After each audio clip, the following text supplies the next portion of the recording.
Good morning, very very good morning. Time వచ్చేసి 5:25 అయింది. So మామ థంబ్నెయిల్ చూశారు కదా, ఒక ఇడ్లీ చూసిన అనమాట. బేసిక్గా త్రిప్లెస్ ఇడ్లీ అని చెప్పి రీల్స్లో అక్కడిక్కడ మస్తు ఉండే. సో ఎట్లయినా సరే తినాలని చెప్పి నేను విజయవాడ అయితే బయలుదేరిపోతున్నా. సో చలి చలి ఇంత చల్లగా ఉన్నది మామ అసలు. బాబా బాబా, దానికంటే ముందు విజయవాడ కంటే ముందు సూర్యాపేటలో ఒక స్టాప్ తీసుకుంటా.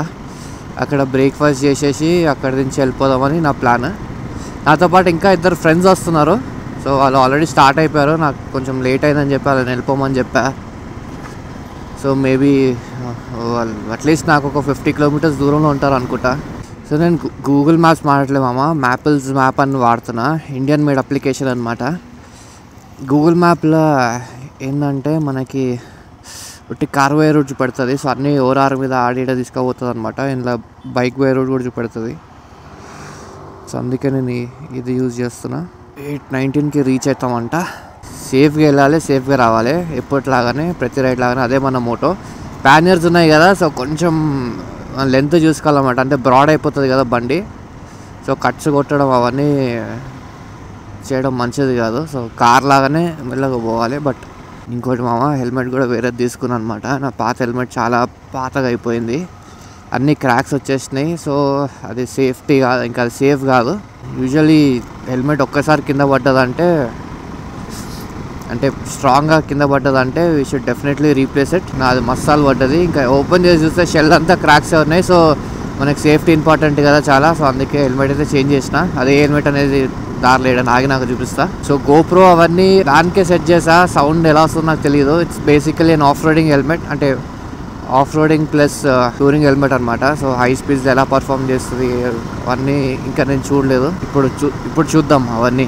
విండ్ నాయిస్ ఎలా వస్తుంది అవన్నీ ఇప్పుడే చూద్దాం. హోప్ఫుల్లీ వాయిస్ ప్రాపర్గా రికార్డ్ అవుతుందని అనుకుంటున్నా, లేకపోతే మొత్తం బిస్కెట్ అయిపోతుంది. ఇంత పొద్దున ఎంతమంది ఎందుకు లేచారు మా అసలు.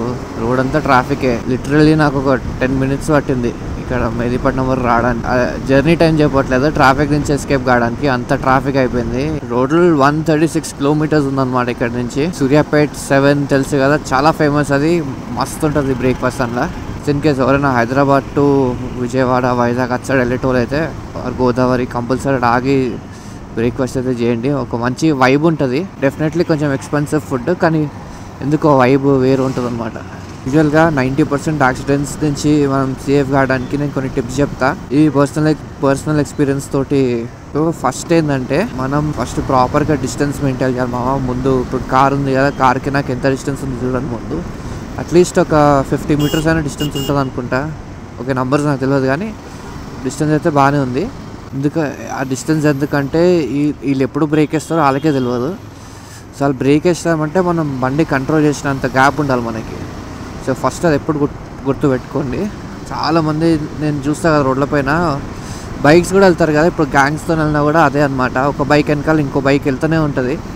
మళ్ళీ వాళ్ళు ఒక్కొక్కరు 100-120 స్పీడ్లో ఉంటారు అనమాట. సో అట్లా కనీసం మినిమం డిస్టెన్స్ కూడా మెయింటైన్ చేయకుండా పోతాడు. ముందోడు పడ్డాడు అనుకో, వెనకాల అందరు ఫటాఫటా పడిపోతూనే ఉంటారు. So always maintain distance. ఇంకోటి ఏంటంటే మనం ఫ్రంట్ ఎంత వస్తామో బ్యాక్ కూడా అంతే మానిటర్ చేయాలి. జస్ట్ ఇన్ కేస్ ఒకవేళ మీరు హైవే పైన ఉన్నారు, బైక్లో వెళ్తున్నారు అనుకోండి, వెనకాల ఏమైనా కార్ స్పీడ్గా వస్తున్నా, బైక్ స్పీడ్గా వస్తున్నా, ఇమీడియట్గా లెఫ్ట్ సిగ్నల్ ఇచ్చి లెఫ్ట్కి వెళ్ళిపోండి, స్లో అయిపోండి, లెట్ దెమ్ గో. సో మనకి వాళ్ళతోటి పోటీ పడేది ఏం లేదు కాబట్టి వాళ్ళని వెళ్ళిపోనియండి. ఎందుకంటే అందరూ కంట్రోల్ చేయగలుగుతారని గ్యారంటీ లేదుగా. మనకి కంట్రోల్ చేయలేక గుద్దేసిండు అనుకో మనకే బాధ. తుగాలే ఇంత ట్రాఫిక్. వీళ్ళందరూ విజయవాడ, ఆంధ్ర అటు సైడ్ వెళ్తున్నారు అనుకుంటా, సంక్రాంతి కాబట్టి. మనకైతే సంక్రాంతి లేదు ఫ్రెండ్స్, మనకు ఆఫీస్ ఉంది, పని ఉంది ఫ్రెండ్స్. మీరైనా పండగ చేసుకోండి ఫ్రెండ్స్. దూరా బాబు. ఇంకో అదేంటంటే ఓవర్టేక్ చేస్తాం కదా. సో ఓవర్టేక్ చేసేటప్పుడు కూడా ఆ స్పీడ్లో అంతే దన్నని కొట్టేయకండి. ఓవర్టేక్ చేసి first try to know what is there in front of it. ఏం లేదు సేఫ్ అంటే మాత్రమే ఓవర్టేక్ చేసుకోండి. తనను ఓవర్టేక్ చేసే ముందు ఆడేమో బండ అయిపోయినా, లేకపోతే అడ్డం పెట్టినా, అప్పుడప్పుడు చెక్కింగ్ కోసం పెడతారు కదా. సో అట్లాంటివి సడన్గా తిప్పితే కనపడదు, మనం బండి కంట్రోల్ చేసుకోలేము. అండ్ టర్నింగ్స్లో ఎప్పుడు ఓవర్టేక్ చేయొద్దు. స్ట్రైట్ రోడ్ అండ్ చాలా పెద్ద ఏరియా ఉంటే తప్పించి ఓవర్టేక్ చేయొద్దు.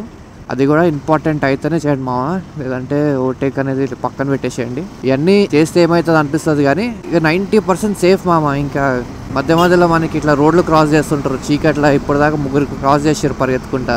మనం చాలా జాగ్రత్తగా ఉండాలి. మనం ఎట్లా అంటే స్పీడ్ ఎట్లా మెయింటైన్ చేయాలంటే బ్రేక్ వస్తే బండి అయిపోతుందిరా ఈడ అన్న కాన్ఫిడెన్స్ ఉంటేనే, ఆ కాన్ఫిడెన్స్ ఎంత ఉంటుందో అంతవరకే స్పీడ్ మెయింటైన్ చేయాలి మామ. ఇవన్నీ బోర్ కొట్టిస్తున్నట్టున్నా కానీ చాలా important. When riding gear compulsory riding gear మీద ఇన్వెస్ట్ చేయండి. ఎందుకంటే ఓవర్ స్పీడ్కి వెళ్ళి గుర్తితే ఏది కాపాడలేదు కానీ అట్లీస్ట్ చిన్న చిన్నవి ఏమైనా స్క్రాచెస్ అయినా riding gear will protect you, definitely protect you. అది ఈ రైడింగ్ గేర్ వాల్యూ అవసరం ఉన్నప్పుడే తెలుస్తుంది. వాడు చూసినరా ఎట్లా పోతున్నాడు, అసలు కనీసం ఇటు సైడ్ కూడా చూస్తలేడు, వాడు అటనే వెళ్ళిపోతున్నాడు.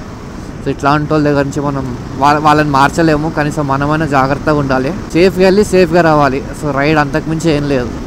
ఇంకెటు పోవద్దు, మనం ఇక్కడ డెస్టినేషన్కి వెళ్ళాలి, రిటర్న్ ఇంటికి రావాలి. అలా చూసుకోండి. స్పీడ్ యూట్యూబ్లో వీడియోలు పెట్టుకొని 1000 కిలోమీటర్లు కొట్టేస్తా ఒక రోజులో, ఇట్లాంటివి అస్సలు వద్దు మా.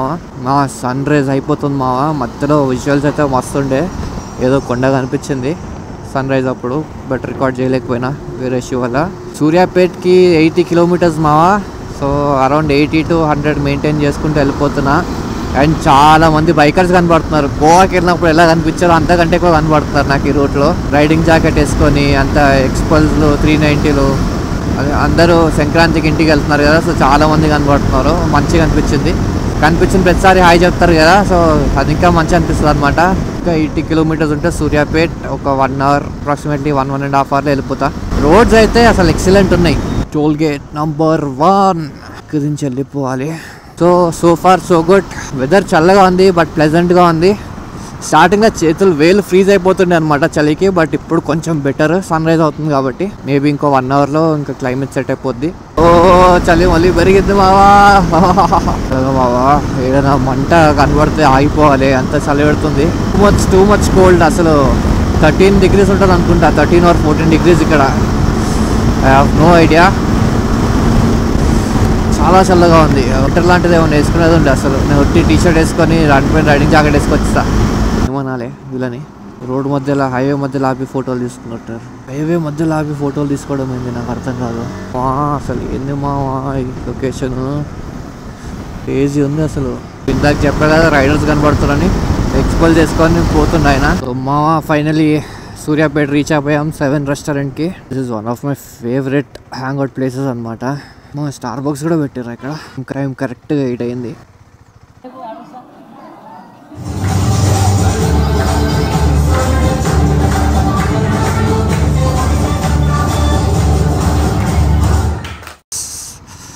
అరౌండ్ మంచి బ్రేక్ దొరికేసింది అనమాట. ఇంకా 160 kilometers ఉంది ఇక్కడ నుంచి. ఆపకుండా కొట్టేయడమే ఇక. సో తరుణ్ భయ్య ఓకేనా. సో ఇక నాన్ స్టాప్ 160 కొట్టేద్దామని అనుకుంటున్నాం. అవసరమైతే పెట్రోల్ బంక్లో ఆపాలి. బాబా ఈ లొకేషన్ చూడండి, ఇది కూడా మస్తుంది. డ్రోన్ ఫ్లై చేయాలి కానీ నేను ఒక దగ్గర అటెండ్ అవ్వాలి. సో టైం సరిపోవట్లేదు మనకి. నాకు హెల్మెట్లో విండ్ నాయిస్ వస్తుంది బాగా, కాకపోతే వాయిస్ ఎలా రికార్డ్ అవుతుందో నాకు చిన్న టెన్షన్. నేను ఏదేదో సోది ఆగేస్తున్నా కానీ అది ఎంతవరకు రికార్డ్ అవుతుందో కూడా తెలియట్లేదు నాకు. ఫ్యూల్ స్టాప్ మామ, ఇంకా హాఫ్ ట్యాంక్ ఉంది కానీ స్టిల్ ఫుల్ చేపించేస్తున్నాం, మళ్ళీ ఆగే అవసరం ఉండదని చెప్పి.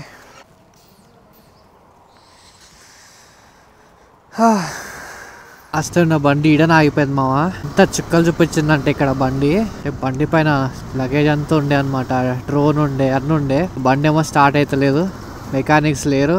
దగ్గర 3 to 4 hours నేను స్టక్ అయిపోయాను ఇక్కడనే. అట్లా చేసి కింద మీద పడి స్టార్ట్ చేసి తీసుకెళ్ళిన పెద్ద స్టోరీ అయిందనమాట.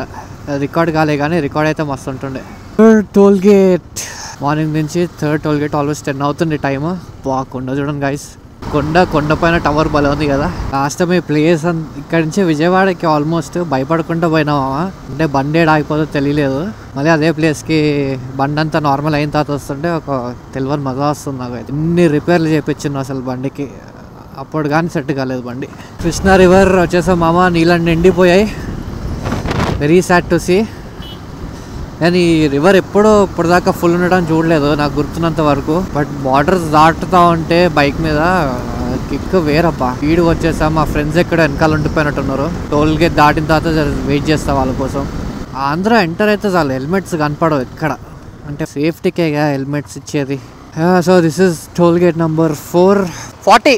40 minutes వెళ్ళిపోవచ్చు బ్రో. పక్క కాపు రోడ్ మీద. ఇంకా 28 kilometers ఉంది రైల్వే స్టేషన్కి. యాక్చువల్లీ ఇంకొకరిని పికప్ చేసుకోవాలన్నమాట. Welcome to Vijayawada.